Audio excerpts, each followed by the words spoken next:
Good evening, everybody. Once again, I want to thank the government and the people of Poland for hosting this NATO summit. And I especially want to thank the people of Warsaw for their wonderful hospitality. It is my third visit to Poland. Each time we have been received with tremendous friendship, and it signifies the close bonds between our two countries. I want to begin this press conference with events back home. This has been a tough week. First and foremost for the families who've been killed, but also for the entire American family. In my call yesterday to Attorney General Loretta Lynch, I stressed that the Justice Department and our federal government should continue to do everything that we can to assist the investigation in Dallas and to support the police and the city of Dallas as they deal with this tragedy. In my call to Chief Brown, I commended him for showing outstanding leadership during an extremely challenging time and asked him to convey to all the officers and their families how the American people are grieving with them and that we stand with them. I'll have the opportunity to convey our condolences and show our solidarity when I visit Dallas in a few days. But before I do, let me just make some very brief points. First of all, as painful as this week has been, I firmly believe that America is not as divided as some have suggested. Americans of all races and all backgrounds are rightly outraged by the inexcusable attacks on police, whether it's in Dallas or any place else. That includes protesters. It includes family members who have grave concerns about police conduct, and they've said that this is unacceptable. There's no division there. And Americans of all races and all backgrounds are also rightly saddened and angered about the deaths of Alton Sterling and Philando Castile, and about the larger persistent problem of African Americans and Latinos being treated differently in our criminal justice system. So there is sorrow, there is anger, there is confusion about next steps, but there's unity in recognizing that this is not how we want our communities to operate. This is not who we want to be as Americans. And that serves as the basis for us being able to move forward in a constructive and positive way. So we cannot let the actions of a few define all of us. The demented individual who carried out those attacks in Dallas, he's no more representative of African Americans than the shooter in Charleston was representative of white Americans, or the shooter in Orlando or San Bernardino were representative of Muslim Americans. They don't speak for us. That's not who we are. And one of the things that gives me hope this week is actually seeing how the overwhelming majority of Americans have reacted with empathy and understanding. We've seen police continue to reach out to communities that they serve all across the country and show incredible professionalism as they're protecting protesters. We've seen activists and grassroots groups who have expressed concern about police shootings, but are also adamant in their support of the Dallas Police Department, which is particularly appropriate because the Dallas Police Department is a great example of a department that has taken the issue of police shooting seriously and has engaged in an approach that has not only brought down their murder rates, but also drastically reduced complaints around police misconduct. That's the spirit that we all need to embrace. That's the spirit that I want to build on. It's one of the reasons why next week, using the task force that we had set up after Ferguson, but also building on it and inviting both police and law enforcement and community activists and civil rights leaders, bringing them together to the White House. I want to start moving on constructive actions that are actually going to make a difference, because that is what all Americans want. So when we start suggesting that somehow there's this enormous polarization and we're back to the situation in the 60s, and that's just not true.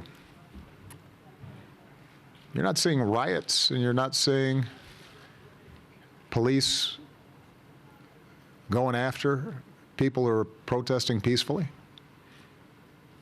You've seen almost uniformly peaceful protests, and you've seen uniformly police handling those protests with professionalism. And so as tough, as hard, as depressing as the loss of life was this week, we've got a foundation to build on. We just have to have confidence that we can build on those better angels of our nature.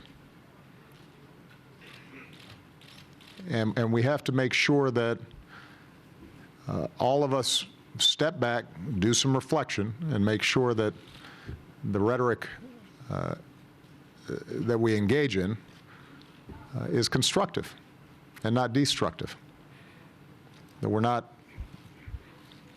painting anybody with an overly broad brush. That we're not constantly thinking the worst in other people rather than the best. If we do that, then I'm confident that we will continue to make progress. Now, here in Europe, this is a pivotal moment for our alliance. In the nearly 70 years of NATO, perhaps never have we faced such a range of challenges all at once: security, humanitarian, political.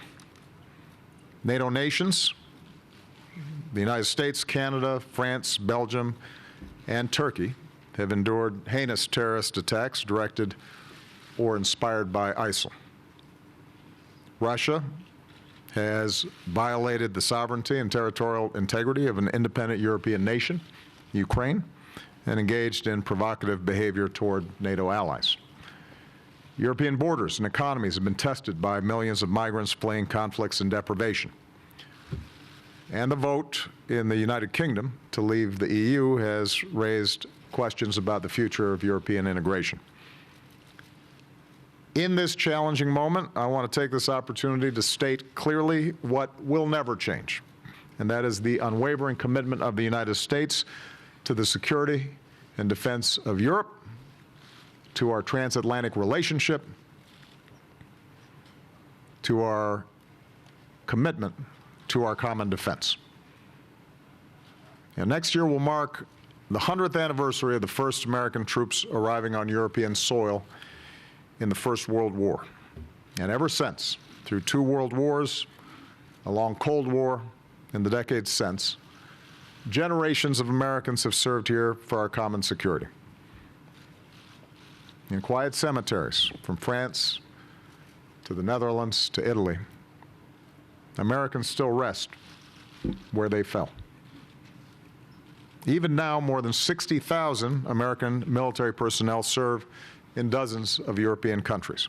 And my point is this: in good times and in bad, Europe can count on the United States. Always. Now, here in Warsaw, we haven't simply reaffirmed our enduring Article 5 obligations to our common security. We're moving forward with the most significant reinforcement of our collective defense any time since the Cold War. First, we're strengthening NATO's defense and deterrence posture, building on our European Reassurance Initiative, which has already increased readiness from the Baltics to the Black Sea. Our alliance will enhance our forward presence on our eastern flank. As I announced yesterday, the United States will be the lead nation here in Poland, deploying a battalion of American soldiers. The United Kingdom will take the lead in Estonia, Germany and Lithuania, and Canada and Latvia. This will mean some 4,000 additional NATO troops on a rotational basis in this region. Moreover, the additional U.S. Armored Brigade will rotate through Europe, including an additional 4,000 U.S. troops. Meanwhile, to the south, we agreed on new deterrence measures in Romania and Bulgaria. So NATO is sending a clear message that we will defend every ally. We're also strengthening the readiness of our forces against a range of threats. So NATO's Joint Task Force is now operational and can deploy anywhere in Europe on short notice. With recent progress here in Poland, Romania, and Spain, NATO's ballistic missile defense is coming online, and we're launching a new effort to boost the resilience of allies to better defend against new types of threats, including cyber attacks. NATO is increasing our support to Ukraine. At our meeting of the NATO-Ukraine Commission, we agreed on a new assistance package to improve alliance support for Ukrainian forces. Prime Minister Cameron, President Hollande, Chancellor Merkel, Prime Minister Renzi, and I met with President Poroshenko, and we reaffirmed our strong support for Ukraine's sovereignty and territorial integrity, as well as the need to continue political and economic reforms. Thank you. I'm already getting applause. I'm not even finished yet.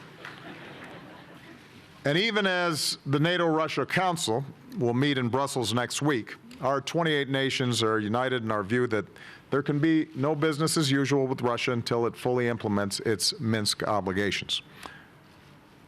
NATO will do more also to fight against terrorist networks. Every ally already contributes to the campaign against ISIL. Now the alliance will contribute AWACS aircraft to improve our intelligence, surveillance, and reconnaissance against ISIL.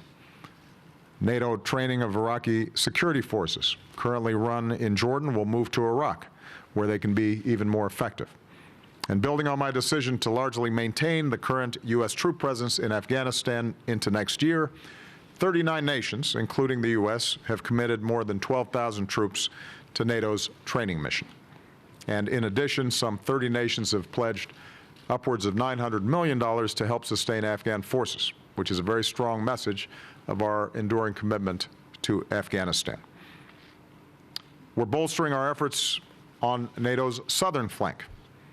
The alliance will increase our support to EU naval operations in the Mediterranean to stop arms traffickers and go after criminals that are exploiting desperate migrants. And we're going to do more to help partners from North Africa to the Middle East to Georgia strengthen their own defense capacity. And finally, after many years, NATO has stopped the collective decline in defense spending. Over the past 2 years, most NATO members have halted cuts and begun investing more in defense. And this means defense spending across the alliance is now scheduled to increase. I especially want to commend our friends in the UK, Poland, Greece, Estonia, all who, along with the United States, pay their full share of at least 2% of GDP for our collective defense. But for those of you doing the math, that means that the majority of allies are still not hitting that 2% mark, an obligation we agreed to in Wales. So we had a very candid conversation about this.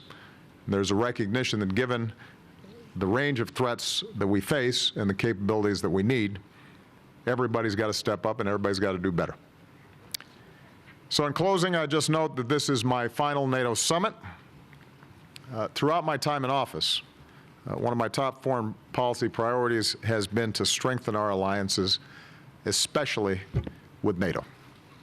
And as I reflect on the past 8 years, both the progress and the challenges, I can say with confidence that we've delivered on that promise. The United States has increased our presence here in Europe. NATO is as strong, as nimble, and as ready as ever. And as we see from the presence of Montenegro at this summit, the door to NATO membership remains open to nations that can meet our high standards. So nobody should ever doubt the resolve of this alliance to stay united and focused on the future. And just as our nations have stood together over the past 100 years, I know that we'll stay united and grow even stronger for another 100 more. And with that, let me take some questions. I'm going to start with Kathleen Hennessy of AP. Thanks, Mr. President. I wanted to specifically ask about the Dallas shooting and the attacker there, now that we know more about the man who we believe did those crimes. I'm wondering if you could help us understand how you describe his motives. Do you consider this an act of domestic terrorism? Was this a hate crime? Was this a mentally ill man with a gun? How should Americans understand why that happened? And then also on the issue of political division and looking for solutions, there have been some critics who noted that you immediately mentioned your call for gun control soon after the attacks. Do you think that in any way encourages or ensures that people retreat to their corners as they think about this? First of all, I think it's very hard to untangle the motives of this shooter. As we've seen in a whole range of incidents with mass shooters, they are, by definition, troubled. By definition, if you shoot people who pose no threat to you, strangers, you have a troubled mind. What triggers that, what feeds it, what sets it off, I'll leave that to psychologists and people who study these kinds of incidents. What I can say is that although he may have used as an excuse his anger about previous incidents, as has been indicated at least in the press, and as Chief Brown, I think, indicated.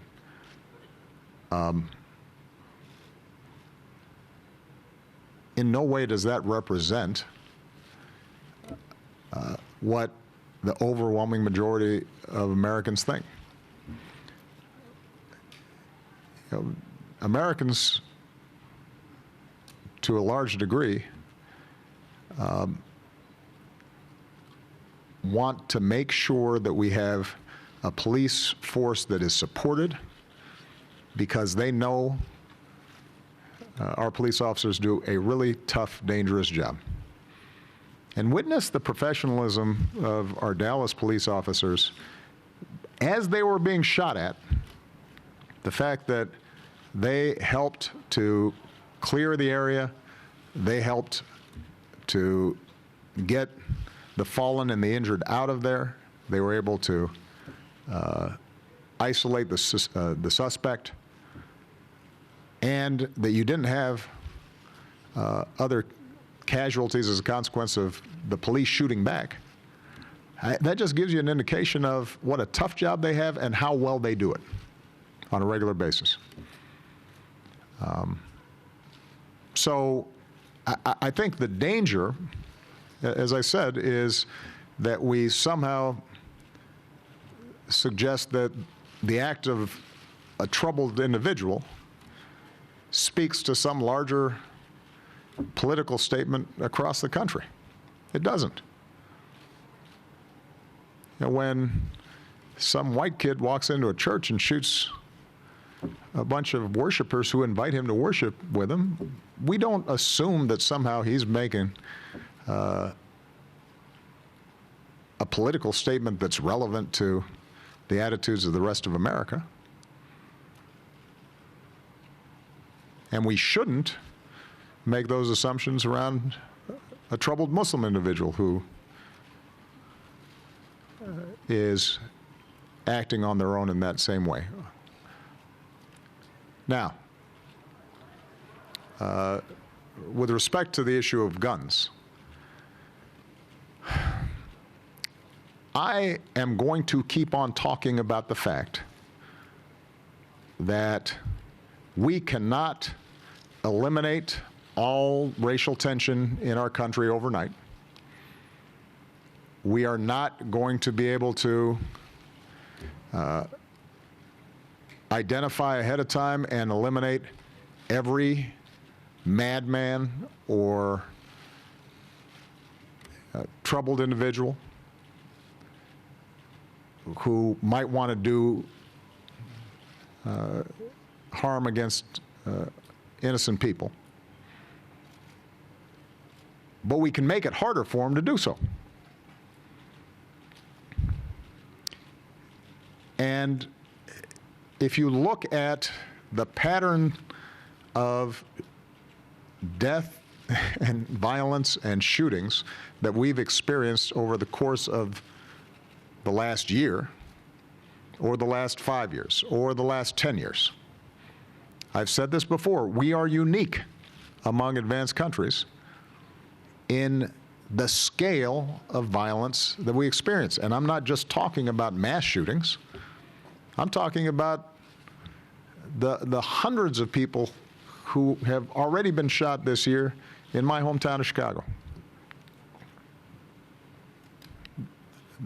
The ones that we just consider routine. Now, we may not see that issue as connected to what happened in Dallas, but part of what's creating tensions between communities and the police is the fact that police have a really difficult time in communities where they know guns are everywhere. And as I said before, they have a right to come home, and now they have very little margin of error in terms of making decisions. So if you care about the safety of our police officers, then you can't set aside the gun issue and pretend that that's irrelevant.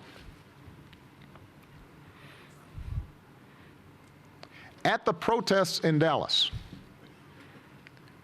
one of the challenges for the Dallas Police Department as they're being shot at is because this is an open carry state, there are a bunch of people participating in the protests who have weapons on them.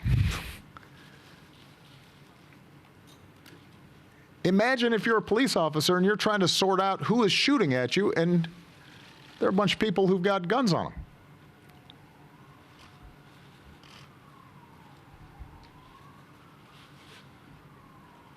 In Minneapolis, we don't know yet what happened, but we do know that there was a gun in the car that apparently was licensed, but it caused, in some fashion, those tragic events. So no, we can't just ignore that and pretend that that's somehow political or the president is pushing his policy agenda. It is a contributing factor, not the sole factor, but a contributing factor to the broader tensions that arise between police and the communities where they serve. And so we have to talk about that. And as I've said before, there is a way to talk about that that is consistent with our Constitution and the Second Amendment. The problem is even mention of it somehow evokes this kind of polarization. And you're right. When it comes to the issue of gun safety, there is polarization between a very intense minority and a majority of Americans who actually think that we could be doing better when it comes to gun safety. But that expresses itself in stark terms when it comes to legislation in Congress or in state legislatures. And that's too bad. We're going to have to tackle that at some point, and I'm not going to stop talking about it because if we don't talk about it, we're not going to solve these underlying problems. It's part of the problem. Carol Lee. Thank you, Mr. President. You mentioned San Bernardino and Orlando, and Americans have been warned that similar attacks could happen here in the United States. And obviously what happened this week in Minnesota and Louisiana and Dallas, these are not necessarily the same types of attacks, and the motivations may be different, but collectively they're having a real impact on the American public, and in that there's a real anxiety out there where people are genuinely afraid going about their daily lives, doing routine things. Right. So my questions are, do you see any sort of common thread in these events? Is this sort of just a new normal? Is there anything that you can do about this? And what's your message to Americans who are genuinely afraid? Because the anxiety just seems to be getting worse, not better, and these attacks keep seeming to happen in much more regularity that wasn't a part of their experience even, say, a year ago.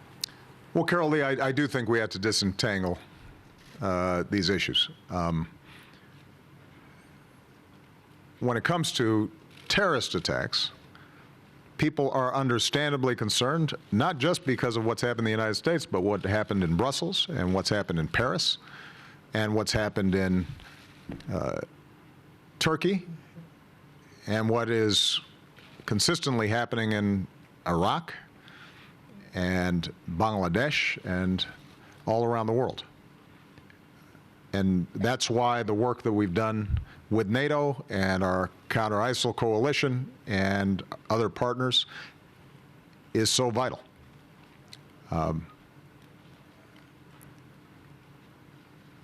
One of the things that's been commented on is that as ISIL loses territory and the fraud of the caliphate becomes more obvious, they're going to start resorting to more traditional terrorist tactics. They can't govern, they can't deliver anything meaningful to the people whose territory they can control. The one thing they know how to do is kill. And so we're going to have to redouble our efforts in terms of intelligence, coordination, our counter-messaging on extremism, working closely with Muslim communities, both overseas and in our own countries, to make sure that we are reducing the number of people who are inspired by their message or are in some coordinated fashion trying to attack us. And obviously, we have built up a huge infrastructure to try to do that. The more successful we are in Iraq and Syria and Libya and other places where ISIL has gotten a stronghold, the weaker they are, the less resources they have, the less effectively they can recruit. But when individuals are willing to die, and they have no conscience and compunction about killing innocent people, they are hard to detect, and it means that we've got to continually up our game. Having said that, I think it is important to note just the success that we've seen in the last several weeks when it comes to rolling back al-Qaeda. You know, the liberation of Fallujah got a little bit lost in the news, but that's a big town. And with our support, the counter-ISIL coalition support, the Iraqi government was able to move through there quickly. They're now positioning themselves so that they can start going after Mosul, in Syria, you're seeing progress along a pocket, Majim, that has been used for foreign fighter flows. And so they're on their heels, and we're going to stay on it. Now, when it comes to crime generally, I think it's just important to keep in mind that our crime rate today is substantially lower than it was 5 years ago, 10 years ago, 20 years ago, 30 years ago. I mean, over the last 4 or 5 years, during the course of my presidency, violent crime in the United States is the lowest it's been since probably the 1960s, maybe before the early 1960s. There's been an incredible drop in violent crime. So that doesn't lessen, I think, people's understandable fears if they see a video clip of somebody getting killed. But it is important to keep in perspective that in places like New York or Los Angeles or Dallas, you've seen huge drops in the murder rates. And that's a testimony to smarter policing and the range of other factors that have contributed to that. So that should not, we should never be satisfied when any innocent person is being killed, but that should not be something that is driving our anxieties relative to where we've been in the past. And with respect to, finally, the issue of police shootings, there's no doubt that the visual records that we're seeing have elevated people's consciousness about this. But as I've said before, for African Americans or Latinos in the pre-smartphone age, I don't think that people were not aware of the fact that there is evidence of racial bias in our criminal justice system. It's been well documented, and it's been experienced. And even before I got to the U.S. Senate, when I was in the state Senate in Illinois, I passed legislation to try to reduce the incidence of racial profiling by collecting data, and that was prompted by evidence that it was taking place in certain parts of the state. And the fact that we're aware of it may increase some anxiety right now and hurt and anger, but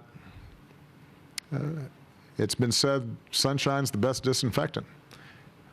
By seeing it, by people feeling a sense of urgency about it, by the larger American community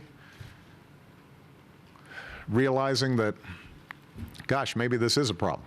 And we've seen even some very conservative commentators begin to acknowledge this is something maybe we need to work on. That promises the possibility of actually getting it done. So it hurts. But if we don't diagnose this, we can't fix it. Aisha Roscoe, Reuters. Thank you, Mr. President. As you come to the end of your term, there's a lot of talk about your legacy.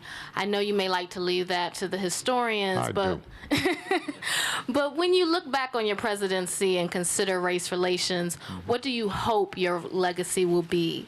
How do you think the shootings in Dallas and the high-profile shootings by police and other events will shape the way your presidency is remembered? I do want to leave legacy questions to the history books. But what I can do, maybe this is a fair response to your question, is to say how I've tried to lead the country on this issue. More than anything, what I hope is that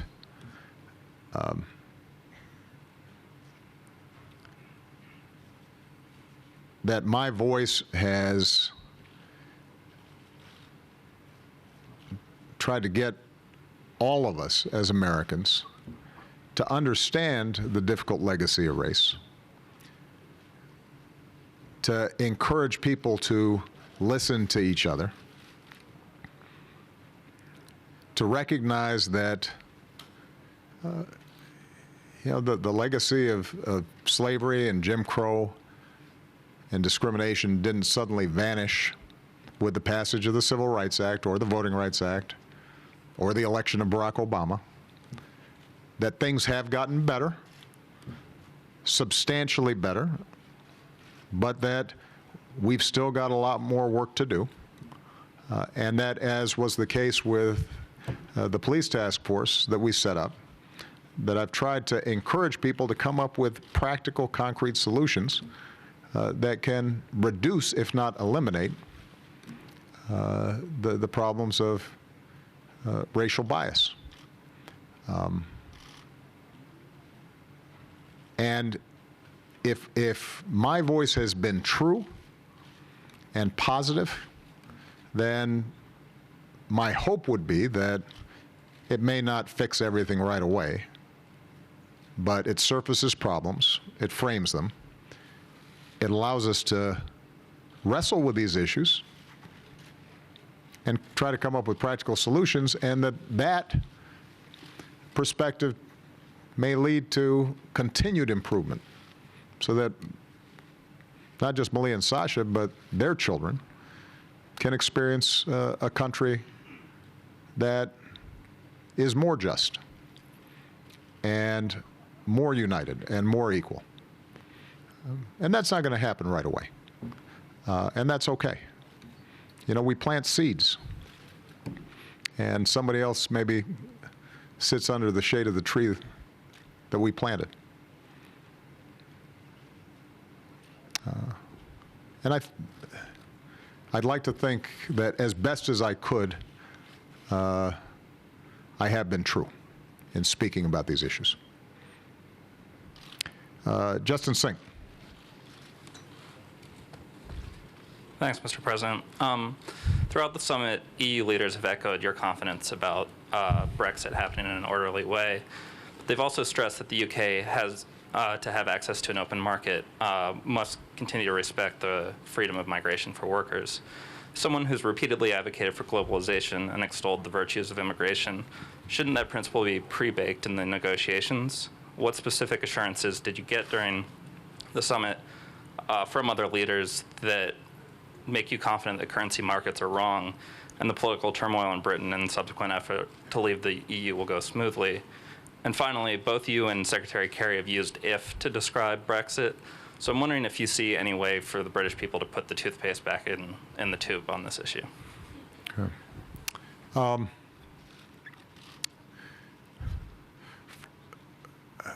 I think we have to assume that a referendum having been passed with a lot of attention, a lengthy campaign, and relatively high participation rates is going to stick, and that the incoming government, a conservative government, is going to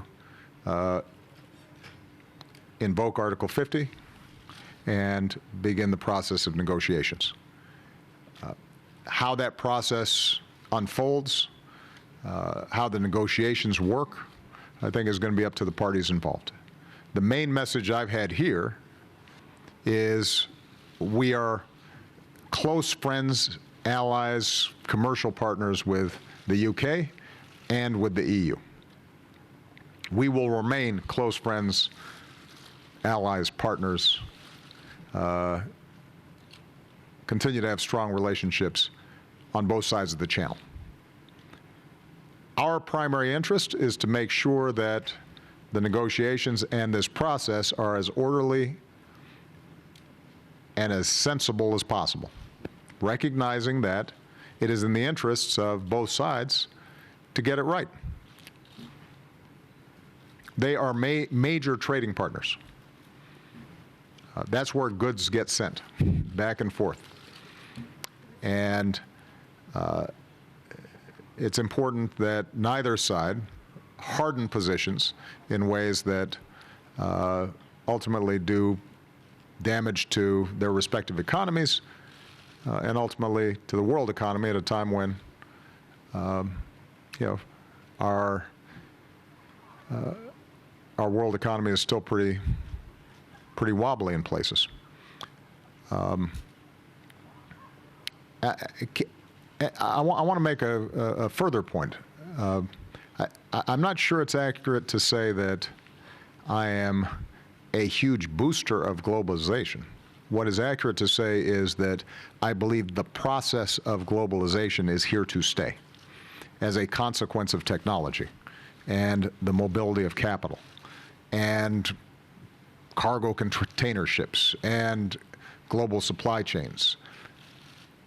And conceivably, we could run back the tape to 50 years ago and see whether we could rearrange some of that process, but it's happening. It's here. And we see it every day in our lives. Everybody who's got a smartphone in their pocket is seeing it.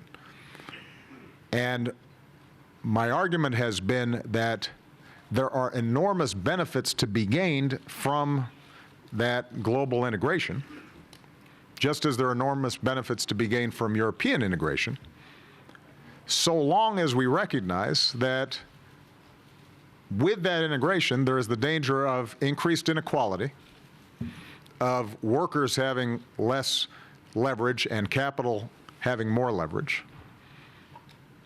that it threatens to leave people behind. And if we don't take steps to make sure everybody can participate in that global integration, making sure that wages are high enough, making sure that we rebuild the social compact so that pensions and health care are taken care of, making sure that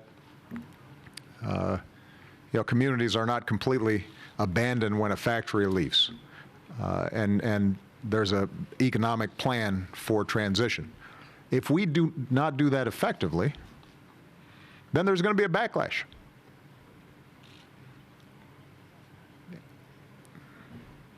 With respect to immigration, it is America's experience that immigration has been by far a net plus for our economic growth, our culture, our way of life. Now, in America, that's by necessity, because unless you're a Native American, everybody came from someplace else. Europe may not have as many of those traditions. But keep in mind, one of the huge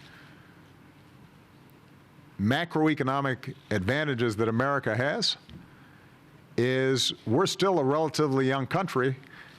Our birth rate is not dropping off like Europe's is, or Russia's is, or China's, or Japan's.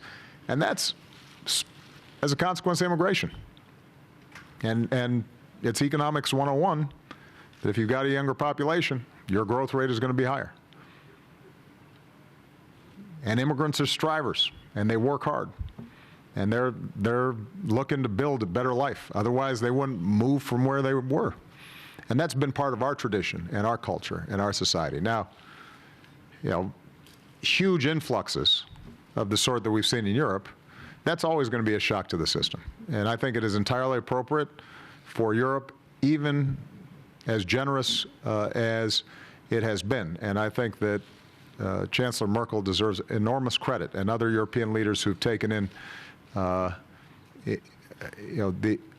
these migrant populations deserve enormous credit, because that's hard. It's a strain on the budget, it's a strain on politics, it's a strain on culture. It's legitimate for them to say, look, we got to slow this thing down. We got to manage it properly. That's why we're setting up a UN conference on refugees on the margins of the United Nations General Assembly, because a few countries shouldn't be shouldering the burden for 60 million refugees. And we've got to come up with strategies to allow people in countries that are very poor or are in the middle of a war zone enjoy some peace and prosperity. Otherwise, the world has shrank and they're going to want to move. And that's not going to go away anytime soon. So it's one more reason why, given the fact of global integration, we have to think globally, more broadly, because our security interests, our economies are all going to depend on the institutional arrangements that we have across boundaries. And NATO is an example of a really enduring multilateral institution that helped us get through some very difficult times. But even the best of institutions have to be adapted to new circumstances. That's true for organizations like NATO. It's true for organizations like the UN. It's true for organizations like the EU. It's true for all the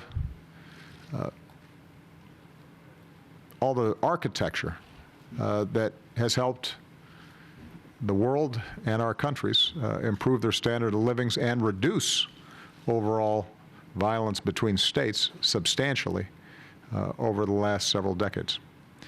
Mark Lander.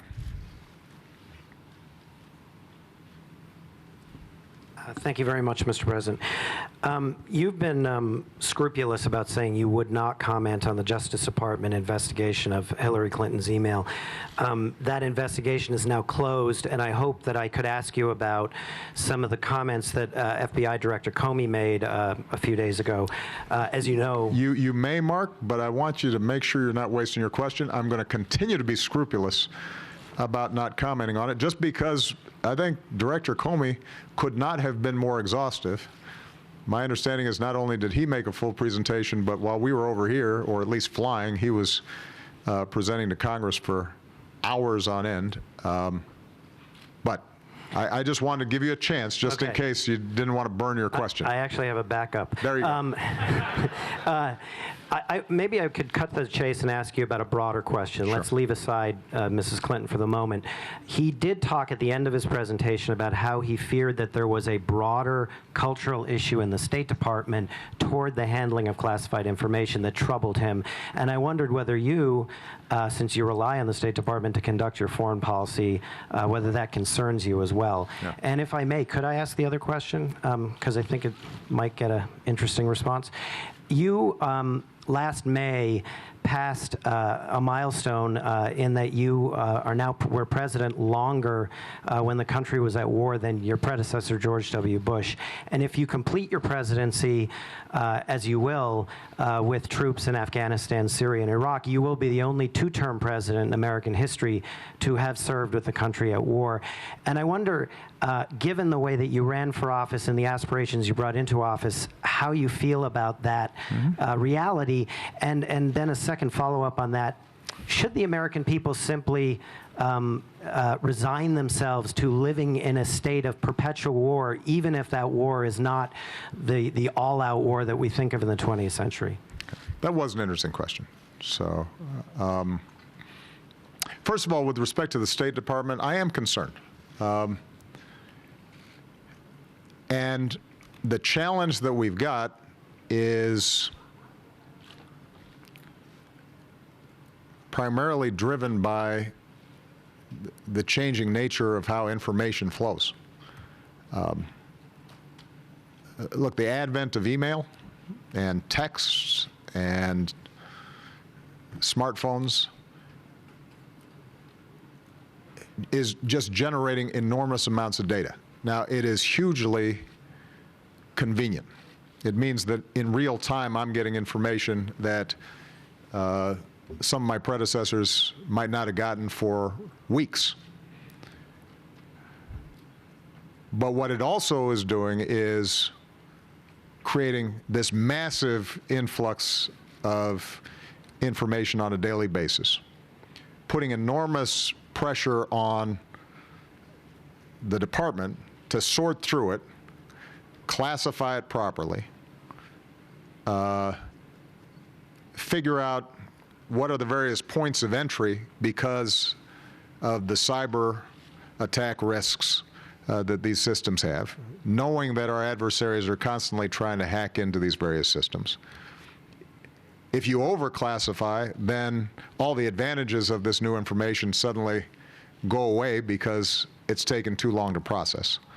And so we've been trying to think about this in a smart way, and I think Secretary Kerry's got a range of initiatives to try to get our arms around this.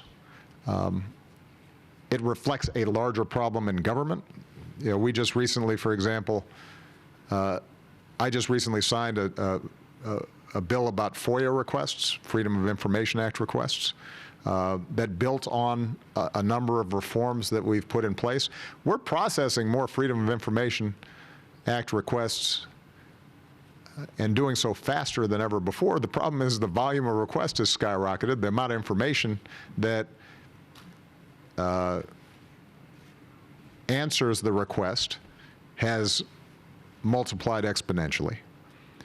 So across government, you're seeing this problem.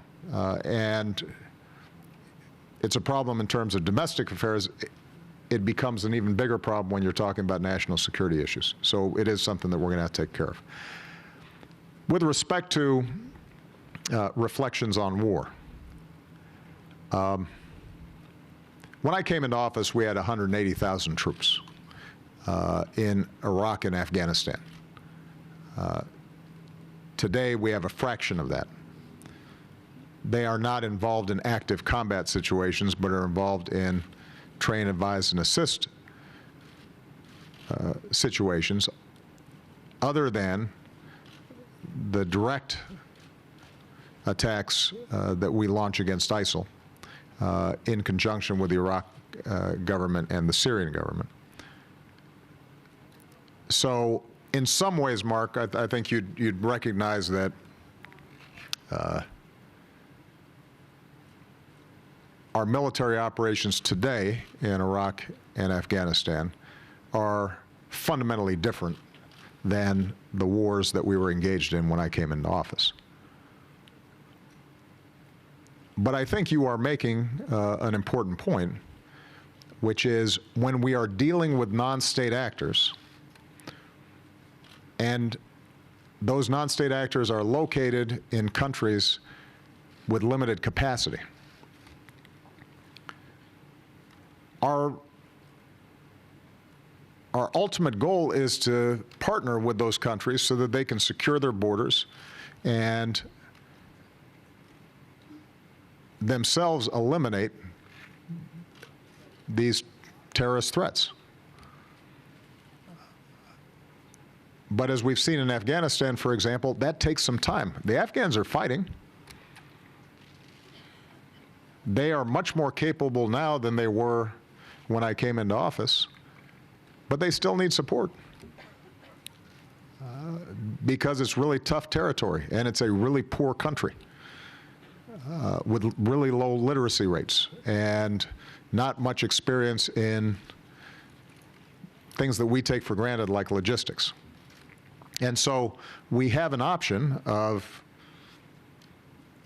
going in, taking out al-Qaeda, pulling out, potentially then seeing a country crumble under the strains of continued terrorist activity or insurgency and then going back in. Or we can try to maintain a limited partnership that allows them to continue to build their capacity over time and selectively take our own actions against those organizations that we know are trying to attack us or our allies.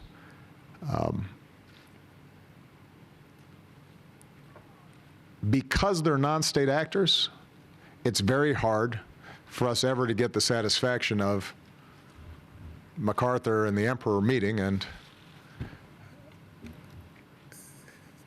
a war officially being over. I mean, AQI was defeated in the sense that we were able to execute a transition to a democratically elected Iraqi government. But for all of our efforts and the incredible courage and bravery and sacrifice of our troops, the political structure there was still uneven. You had continued Sunni resentments, continued de-Baathification, and as a consequence, those vestiges of AQI were able to reconstitute themselves, move into Syria as Syria began to engage in civil war, rebuild, and then come back in. Some have argued that this is the reason why we should have never pulled out of Iraq, or at least we should have left some larger presence there. Of course, the problem was that we didn't have an Iraqi government that wanted them, unlike Afghanistan, where we've been invited. And it's very difficult for us to, for me as Commander-in-Chief, to want to put our troops in a precarious situation where they're not protected. So I think what we've been trying to do, what I've been trying to do, is to create an architecture, a structure, and it's not there yet, that emphasizes partnerships with countries, emphasizes building up fragile states, resolving internal conflicts wherever we can, trying to do as much as we can through our local partners, preserving the possibility, the necessity to take strikes ourselves against organizations or individuals that we know are trying to kill Americans or Belgians or French or Germans. Combine that with much more effective intelligence gathering, but it becomes more of a hybrid approach to national security. And that, I do think, is probably going to be something that we have to continue to grapple with for years to come. The good news is that there are fewer wars between states than ever before, and almost no wars between great powers. And that's a great legacy of leaders in the United States and Europe and Asia after the Cold War, or after the end of the World War II, that built this international architecture. That's worked, and we should be proud of that and preserve it. But this different kind of low-grade threat, one that's not an existential threat, but can do real damage and real harm to our societies, and creates the kind of fear that can cause division and political reactions. We have to do that better. We have to continually refine it. So, for example, the reason that I put out our announcement about the civilian casualties resulting from drone attacks, understanding that there are those who dispute the numbers. What I'm trying to do there is to institutionalize a system where we begin to hold ourselves accountable for this different kind of national security threat and these different kinds of operations. And it's imperfect still. But I think we can get there, and what I can say honestly is, whether we're talking about how the NSA operates or how drone strikes operate or how we're partnering with other countries or my efforts to close Guantanamo, that by the end of my presidency, or banning torture, by the end of my presidency, I feel confident that these efforts will be on a firmer legal footing, more consistent with international law and norms, more reflective of our values and our ethics. But we're going to have more work to do. It's not perfect, and we have to wrestle with these issues all the time. And as Commander-in-Chief of the most powerful military in the world, you know, I spend a lot of time brooding over these issues, and I'm not satisfied that we've got it perfect yet. I can say honestly it's better than it was when I came into office. Thank you very much, everybody. Thank you, Poland.